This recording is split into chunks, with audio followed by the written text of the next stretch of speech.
السلام عليكم، مرحبا بكم في القناة. اليوم إن شاء الله غيكون أول فيديو من سلسلة أطباق عالمية من كوزينتي.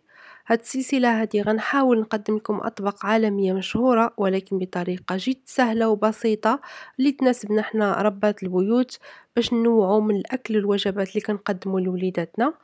إن شاء الله تعجبكم هاد السلسلة وتستافدوا منها ونستافد حتى أنا معكم، لأننا غنتعلموا إن شاء الله بجوج بينا أطباق جديدة، وكيف ما قلت باش ننوعوا من الوجبات اللي كنقدموا في دارنا. أول طبق غادي نحضروه مع بعضياتنا هو بطاطس الهاسلباك أو هاسلباك بوتيروز، اللي هو طبق من السويد. هاد البطاطا هادي غنطيبوها في الفران، واللي كيميز هاد البطاطس هي طريقة التقطيع ديالها اللي كتجعلها طيب من الداخل وتبقى رطبة وأيضا مقرمشة من الخارج. بالنسبة للمقادير غنحتاجو بطاطس صغيرة الحجم، من الأحسن أنها تكون قديمة شوية، يعني تكون عندها أسبوع باش تقطع لنا بكل سهولة.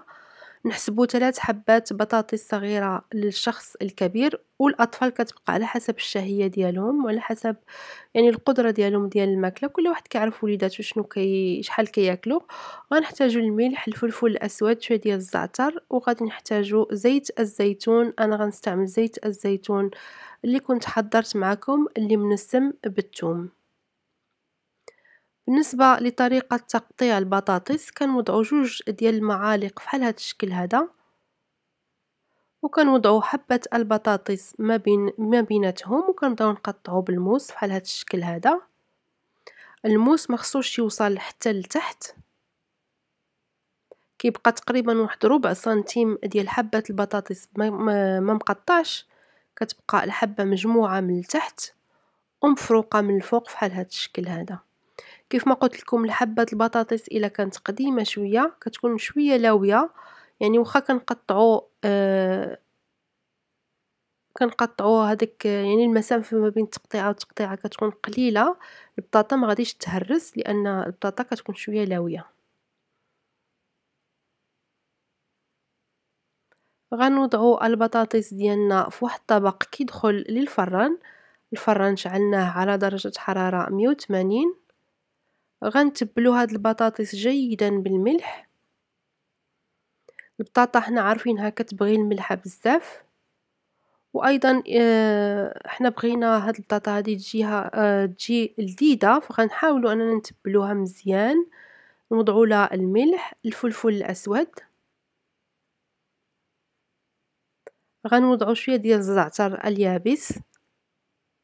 ممكن تستعملوا أي نوع من الأعشاب اليابسة، نتفادوا استعمال الأعشاب الطرية لأنها غادي تحرق في الفران. غنضيفوا الثوم بودرة باودر، ماشي هذاك الحبيبات، باش يذوب مزيان ويدخل في هذاك الفتحات ديال البطاطس ويتبلى مزيان. غنضيفوا زيت الزيتون مقدار ملعقة صغيرة أو أقل قليلا لكل حبة بطاطس، وغنمزجو مزيان هاد الخلطة هادي. غناخدو واحد الشيته خاصة بالمطبخ، من الأفضل أنها تكون ديال السيليكون، ونبقاو كل شوية كل تقريبا ربع ساعة نخرجوا هاد البطاطا من الفران أو نفتحوا الباب ديال الفران وندهنوا هذاك الزيت والتوابل اللي كتهبط من البطاطا، ندهنوها نرجعوها في البطاطا باش تتبل مزيان وتجي لذيذة. هاد البطاطا غتبقى تقريبا في الفران ساعة وعشر دقائق. المهم حنا منين دوز ساعة نجبدو واحد الوحيدة ونجربوها نشوفها واش طابت. هذا هو الشكل ديالها ملي كتخرج من الفران، شكل يعني مبدل، وأيضا كتجي لذيذة بزاف، كتعجب الدراري الصغار وحتى الكبار. الطبق الثاني اللي غنحضروه مع بعضياتنا هو طبق فرنسي مشهور اللي هو راتاتوي. يعني خضر كطيب مع بعضياتها. أنا لقيت هاد الوصفة هادي في هاد الكتاب هذا Joy of Cooking. غنطيبوه بواحد الطريقة مختلفة شوية. كيف ما كتشوفوا هنايا غنزيدوا له واحد الحبة ديال البيض وندخلوه للفران. بالنسبة لهاد الطبق الفرنسي الراتاتوي غنحتاجو بصلة مشلضة، واحد الحبة ديال الفلفل، واحد الحبة ديال الدنجال، وواحد الحبة ديال الكورجيت أو القرع الأخضر. غنحتاجو شوية ديال الزعتر، الملح والفلفل. غنحتاجو زيت الزيتون. كيف ما قلت أنا غنعمل واحد الطريقة جد سهلة ومبسطة. غنضيف 2 معالق كبار ديال زيت الزيتون في واحد القدر يكون كبير، يعني واحد الطنجرة، وغنحمر هاد البصل. غنضيف عليه الفلفل، ممكن تستعملوا أي نوع من الفلفل الألوان. غنضيف واحد الحبة ديال الثوم المبشور. الطريقة التقليدية هي كل خضرة كنطيبوها بوحديتها في الزيت وكنحيدوها ونضيفو الخضرة الثانية ونحيدوها، ومن بعد كنخلطو كلشي ونخليوه يطيب على المهل. أنا غنقدم لكم واحد الطريقة اللي كنستعمل أنا، طريقة سهلة. من بعد ما صوتينا البصل والفلفل، ضفت الكورجيت أو القرع الأخضر وحبة ديال الدنجال، تبلت بالملح والفلفل الأسود وأيضا بالزعتر. غنضيف حبة ديال الطماطم اللي مقشرة محيدة الزريعة. ممكن تضيفوا ورقة ديال سيدنا موسى، ممكن تضيفوا أيضا شوية ديال البيزل أو الريحان. من بعد ما كنسوطيو هادشي كامل كنوضعوه في الراميكنز أو في هاد الطبيصلات هادو اللي كيدخلوا للفران. كنعملو واحد الحفرة في الوسط وغنضيفو واحد الحبة ديال البيض. ممكن تعملوا هاد الطبق هذا في طبق كبير وتضيفوا العدد ديال البيض اللي كيناسبكم.